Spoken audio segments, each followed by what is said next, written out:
كرد دبتا كوچبر دتا دیاسپورا باشی کن بزرگ دبن بلام باشی کن لیره پروژه نوی دست پیدا کن دیانوی ل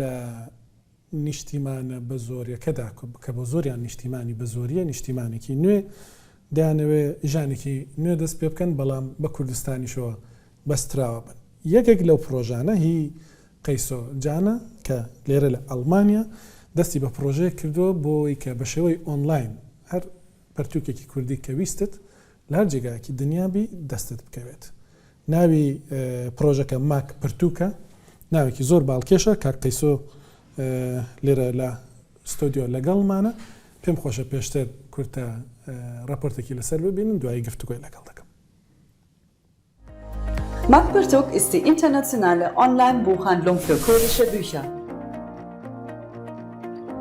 Bei Magpertuk stehen Ihnen um die 15.000 Bücher zur Auswahl. Magpertuk steht Ihnen auf Kurdisch, Deutsch und Englisch zur Verfügung. سلاف ناوی مقایسویه سال 1991 کان جگنده بافه هات مدنی جزاروکاتی و تم بالام لسر هنر و چانده بو لولید بکارش شانه و دوبلاجدانی را علاقه دار بوم جبر کاری کو مذکر نچار من کو بری 4 سال نیوا ورم آلمانیای دما کو ساعت مفیدری حوالی من آلمان چی بون و دما کو مدخواست خوب گین پرتکین کردی دما کدرش عمل بنده دسکنین حوالی من آلمان ندکارم براحتی خوب گیجن پرتکان من نکار به پرتکی کردی به حسان دیاریوان بکن کو روزی کی دروجا بگی چه بعد سیوان ابو سدم کو اماک پرتکی ساز بکن و شخوام بکارین مدیایره و بدید باری را علاقه دار بون و نها ام سردمات دیجیتال دجین و مروف هر پیوستیا خو لسر آنلاین دکه و مدوی وارده خواست کو وکی مانیجی ام تمام بکن از ایرو میوان برنامه دیاسپوره ما عمل استودیو زیادتر بحثا پروژه بکن کاک قیسوتو گلک بخیراتی بناوی پرتوکی بناوی پروژه دست پیدا کن ماک الجمع و ماک بوک هنا کس دبیجن ماکدونالدز ناوی پروژه تجی لوان هات یورگت نانجی واتای کدن هی نخیر واتای ماک دایکه آرمانجام او بکو یکسر ام بالا خوینران و بکشینن سر دایکه جبر کو لولت بگندان و باجاروکان جانم پرانی به پرتوک و به پرورده در باز بو یکانه پرورده و رناسام دایگامه بو دیگل و اتمسفری جهمتش ام دپاراستن و مفکر کو و حولدان ده لأوروبا دیسانه گلک زاروک و دایک شوان چیروکان دور کتنه و لهمبری ویجی هولدانن گلکی پوزیتیف هبون ام گلکی پیشنیار و پشتی نقاشان ام هر ماکه و دیگریان و مخواست بیاوی دایکان ماکان ببینن گلک باشه تو هر دبیجی ما وساکر ما بالريار ده جروبا كمازنا كل بشت ماك برتوكيا ام شش كسن و هر کسی بقاده خوار على قدره افضل کسی بجم تکنیکی ریا ایدن مدیان جواتی را ایدن گرافیکا وان شدکه ام بگشت شش کسن و دکشی پیدا کردن برهم را على قدره هر شجی لألمانيا أنا نخير ام دكاس لفيدرنا وشار كاس جي لولاتن لولاتن هجمارة برتوكين كوا هنا تناف بروجا وده چندن و چوا هاتنا دا باش كرن زيادتر ويجينا زيادتر هين كارينا انجي چوانا ماش باكوري كردستان دا سبيكر و ادويمي جي و سازي و شانخانين لأوروبا لكودر برهمك كردي هبا ام هول دنگو خو بگي جنيدا آرمانجا ما آسرکه جی اوکو 4 پارچه‌ین کردستانی و همون زراوینوی و شانخانه‌ین ویدره و برهمین کل سر کردان زمان دنچابوی اما برهم بکن و دوی وارد بن ناونده یکمین کو برحتی همون خوینرین کرد و کردی حس بکار خو بگیجن برهمین کردی. کلک باشه ما در راپور دادی کو با کردی پرتوک هنا با عربی و با آلمانی و هنا و با انگلیسی جی و هنا تنی اون سه زمانه مالپەرەمە بە سێ زمانەیە ئەرێ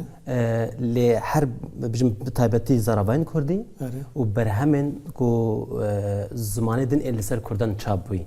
ئەمان بەرهەم دەکەن واتە کەسێکی و کورمانجی نزانە بە تنێ سۆرانی بزانە بە دکارە پرتوکا بکرە لە جەموە بەێ هەنە پرتوک بەێ پرسەک دزانم پرسەکە هەنێکی وەکی دبێژن بۆ کەسێن وەشانکار بتاوێت پرسێکێ بە ئێشە پرسا کڕینا پرتوکە چ قاستێن کڕین و چ قاستێن خوێندن لە جەموە چاوایە ینی کەسێک و سەردانی ماڵپەڕاوە دکەن کەسێک و دەکڕن چاوانن زێدەنە کێ من براستی نها بژم لە ئەوروپا و دیاسپۆرای دە ساڵین داوین خوێنەر و بژم کەسیم بە ئەدەبیات علاقەدەر مەجبورمان و کۆچی دیاسپۆرای و ئەوروپای بکەن ئەمژی جوان بوون و مە دیواریدە زەحمەتی دکشاندن ئەڕمانجامە ئەدەستپێکی ئەو بکو قونجکن و وەشانخانە و نویسکار ناگیژنەوە ئەمخۆ بگیژنوان gelek hevalê min Alman hebûn û nîzîkî her hindik Almanyayê milyona Kurd hene gelek Alman û kesîn biyanî bi Kurdan re bûne heval zewicîne û dixwazin zarokê wan û ew bixwe fêrî Kurdî bibin vî waride herî zêde eleqe ez ê bêjim ji kesîn biyanî û ji parçên Kurdistanê êdin bêjim ji Rojava û ji Başûr û Rojhilat dixwazin kurmancî fêr bibin pêtirî wan daxwazê wan ji me tê واتە yên bakur ku li Ewropa ne kemtir pirtûka dikirin em dikarin wisa bêjin nexêr nihal Bakurê Kurdistanê ji ber ku biha zêde bûye biçîkî kemtir bûye û ji ber vekî jî me xwest ku em bazara Kurdî vê derê geştir bikin û vî warî de weşanxanên me û motivasyonekî baştir واتە زێدەتر تشتێن وێژەیی تێن کڕین و تێن خوێندن ئەن jî tiştên hînkarî perwerdeyî piranî yê fêrbûna Kurdî fêrbûna Kurdî fêrbûna kurmancî belê kurmancî hene ku bixwazin fêrî soranî bibin pirtikê soranî jî belê hene belê Rojava û Bakur ku dikirin soranî belê çend pirtûkanê li bijim giştî niha bêjim piraniya berheman kurmancî û zazekîne niha me berê xwe daye Rojava Rojhilat û Başûr em dixwazin bi tîpên erebî jî me dest bixin lê li wê derê berhevkirina wan û anîna wan rêwên cuda ne niha li ser wê lêkolîn dikin dimeke nêzik dimê wan jî bêne kesekî ku niha me dibîne çawa dikare pirtûkên we bikire rêka wekî dibêjin online dijital çawa ye ha bihêsanî li kîjan welatî be li ku be bikeve Googlê de mak pirtûk nokta de binivîsine wê hemû berhemên ku bixwazin wê bibînin û bihêsanî me teknolojiyên herî baş bikaranîne û hemû metodên peredayînê me bi cî kirine û bi kîjan awayî bixwazin bihêsanî dikarin daxwaz bikin zû jî digehêja pirtûk zû digehêjin adresê belê ez ê bêjim di nava Almanya yek roj û yê Ewropa di navbera sê û pênc rojan de ê din jî heftekî heta 10 rojan gelek baş e kak qîso te çima dest bi proje kir backgroundê te ya kulturî çi ye me bi rastî ez berê bi şanoyê û di bilajdanê re eleqedar bûm lê li vir me dît ku yani bi taybetiş hesta xwe bêjim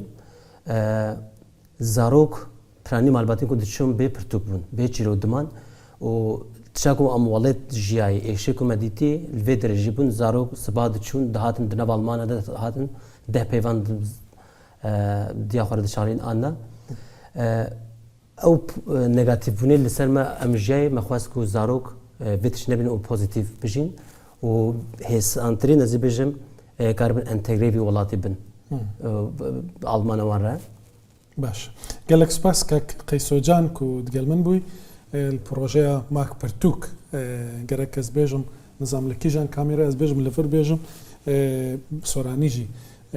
mak pirtûk dot dîîye kitêbî Kurdî têde gotan lebû kak qîso êsta dile li nev Almanya bi dû roj kitêbektan wîst bi şê online destan dekeve dawayî bikin wek çûn li Amazon dawa dikin li malperekanê dîke li derewê Almanya tawku pênc rojî pê de çê renga hefteyek to bilê dû rojî kotayî hefteşî dête ser pênc tawku هەفتەیەکی تەواو کتێبی کوردیتان دەگاتە دەست بڕۆن سەردانی بکەن